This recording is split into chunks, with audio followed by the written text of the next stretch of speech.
Si vous avez emprunté la même route pour vous rendre au travail au cours des 5 dernières années, en gardant un dossier impeccable et en respectant toutes les lois de la circulation, et que pourtant votre prime d'assurance a subitement augmenté de 300 $ sans avertissement, ni explication préalable, votre propre voiture vous a balancé. Ce coût financier ne provient pas d'une contravention pour excès de vitesse détecté par un radar caché, ni d'un petit accrochage sur un parking. Au lieu de cela, votre propre véhicule, la machine sur laquelle vous comptez chaque jour, a collecté vos habitudes de conduite personnelle, a regroupé ces données dans un profil numérique et les a vendues à un courtier en données tiers. Ce courtier, à son tour, les a vendues directement à votre compagnie d'assurance pour justifier l'augmentation de vos tarifs. Vous avez probablement payé 50 000 $ ou plus pour une machine sophistiquée qui travaille désormais activement contre vos intérêts financiers. Cependant, un nombre croissant de conducteurs astucieux ont identifié une porte de sortie. Ils l'appellent la faille du préfiltrage. Une fois que vous comprendrez vraiment les mécanismes de cette faille, vous ne regarderez plus jamais un véhicule moderne de concession de la même manière. Pour comprendre pourquoi cette faille existe et pourquoi elle est si efficace, vous devez d'abord comprendre ce qu'est réellement une voiture moderne sous la surface. Si vous enlevez les campagnes marketing brillantes, l'éclat lumineux des écrans tactiles massifs et l'éclairage intérieur ambiant personnalisable, il ne vous reste que la réalité de ce que vous possédez réellement. Un terminal de données sur roue qui se déprécie rapidement. Chaque véhicule sortant d'une chaîne de montage aujourd'hui est équipé de séries d'un modem cellulaire intégré que vous ne pouvez pas facilement désactiver. Ce modem est toujours actif, communiquant constamment avec les serveurs du fabricant. Il enregistre méticuleusement la force avec laquelle vous appuyez sur la pédale de frein, l'agressivité avec laquelle vous accélérez à un feu rouge, la façon dont vous négociez un virage et l'endroit exact où vous vous déplacez chaque heure de chaque jour. Les constructeurs automobiles vendent discrètement ce trésor de données personnelles à des courtiers comme LexisNexis depuis des années. Ces courtiers vendent ensuite ces informations directement aux assureurs. Des conducteurs à travers le pays voient maintenant leurs primes doubler du jour au lendemain. Non pas parce qu'ils ont causé un accident, mais parce que l'ordinateur de bord de leur voiture a déposé un rapport détaillé contre eux. Dans cet écosystème, vous n'êtes pas le client, vous êtes le produit vendu. Ce gigantesque écran tactile qui domine le centre de votre tableau de bord n'est pas la mise à niveau de luxe que le vendeur prétendait. En réalité, c'est une trappe. Voici la vérité que les constructeurs automobiles ne publient pas. Une seule grande dalle de verre coûte considérablement moins cher à fabriquer et à installer que 30 interrupteurs analogiques individuels câblés en cuivre et des boutons physiques. Consolidez vos commandes de climatisation, votre système audio et vos fonctions de dégivrage de vitres sur un seul écran centralisé est une mesure massive de réduction des coûts déguisée en innovation de haute technologie. C'est aussi une bombe à retardement financier pour le propriétaire.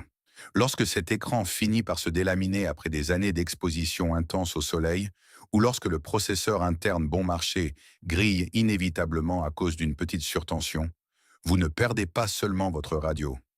Vous perdez la capacité d'activer le chauffage, vous perdez votre dégivrage, et dans certains véhicules modernes, vous perdez même l'accès à votre compteur de vitesse numérique. Étant donné que ces systèmes sont intégrés, le concessionnaire ne peut pas simplement réparer un seul bouton. Il doit remplacer l'intégralité du module de commande d'infodivertissement et vous présenter une facture de réparation de 3 000 $ à 4 000 $. Un simple bug logiciel ou une défaillance matérielle d'un écran a effectivement, mécaniquement, rendu votre voiture irréparable. Malheureusement, l'écran n'est encore que le début du problème. Sous le capot, l'histoire de l'ingénierie empire considérablement pour le consommateur.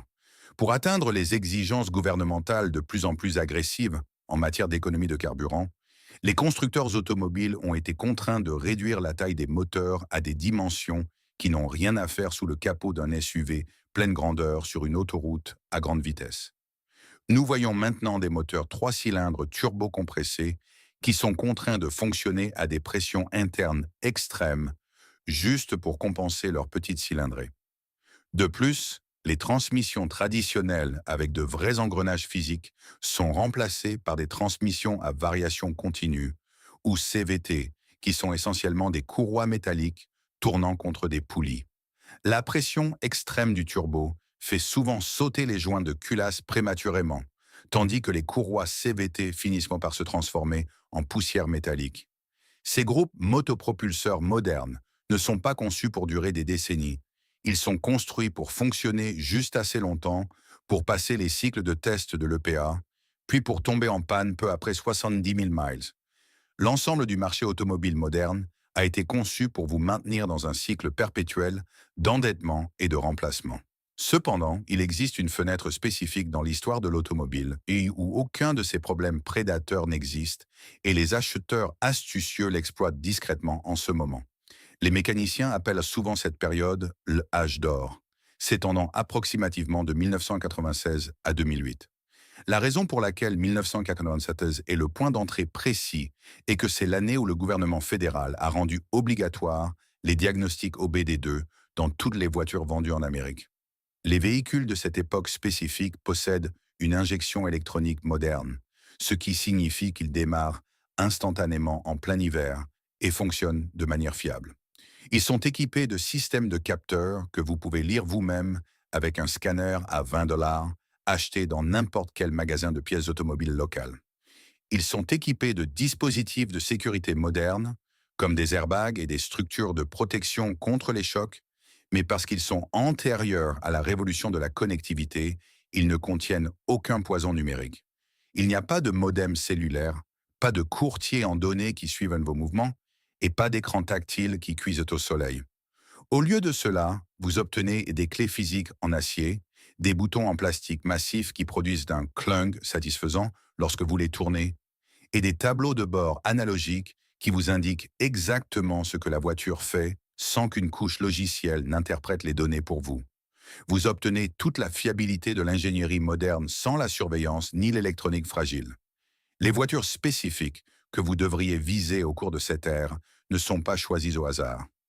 Le roi incontesté de la faille du pré-filtrage est la plateforme Ford Panther, qui comprend la Ford Crown Victoria, la Mercury Grand Marquis et la Lincoln Town Car. Ces véhicules ont été conçus dès le départ pour les cycles de service à fort kilométrage, les plus abusifs imaginables, les services de police et les flottes de taxis. Ils sont dotés d'une construction carrosserie sur châssis empruntée aux camions lourds et d'un énorme moteur V8 de 4,6 litres qui fonctionne à seulement une fraction de son niveau de stress maximal. Parce qu'ils ont été vendus en si grand nombre en tant que véhicules de flotte, chaque pièce de rechange est en stock dans tous les magasins de pièces automobiles du pays et ne coûte presque rien. Une Crown Victoria de taxi retraité avec 300 000 miles au compteur est souvent structurellement plus solide qu'un crossover flambant neuf avec seulement 30 000 miles. Vous pouvez fréquemment trouver une Grand Marquis immaculée, gardée au garage, pour 4 000 en espèces.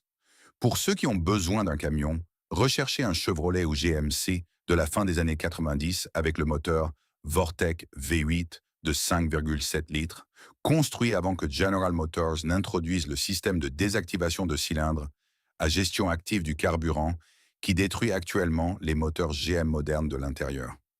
Pour les acheteurs de berline, une Toyota Camry ou une Honda Accord de la fin des années 90 ou du début des années 2000 avec un moteur 4 cylindres et une transmission automatique hydraulique traditionnelle est une machine éprouvée de 300 000 miles qui ne nécessite guère plus que des vidanges d'huile de base.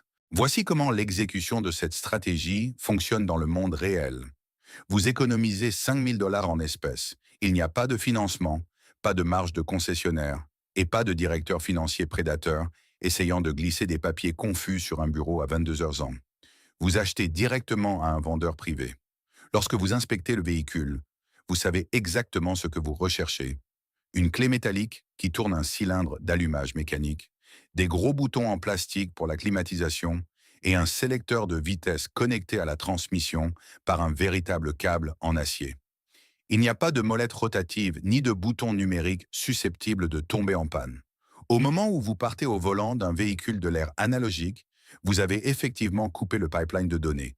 Il n'y a pas de modem diffusant votre position, pas de score de comportement vendu à votre assureur et pas de mise à jour logicielle à 3 000 caché derrière un écran lumineux. vous possédez la machine en pleine propriété. Contrairement à une voiture neuve, elle ne vous ruinera pas financièrement le jour où la garantie expire. L'industrie automobile a passé 2 décennies à vendre aux conducteurs l'idée fausse que le plus récent est toujours mieux, mais les acheteurs astucieux ont fait le calcul.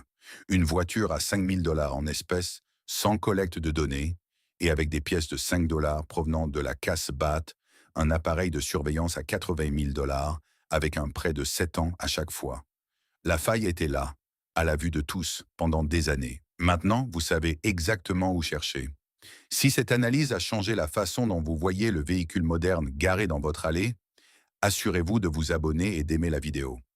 Nous découvrons constamment les pièges d'ingénierie et les combines financières que l'industrie essaie de garder cachées. Rejoignez-nous pour récupérer notre vie privée et nos portefeuilles. La prochaine plongée approfondie dans les secrets qu'ils ne veulent pas que vous sachiez arrive bientôt.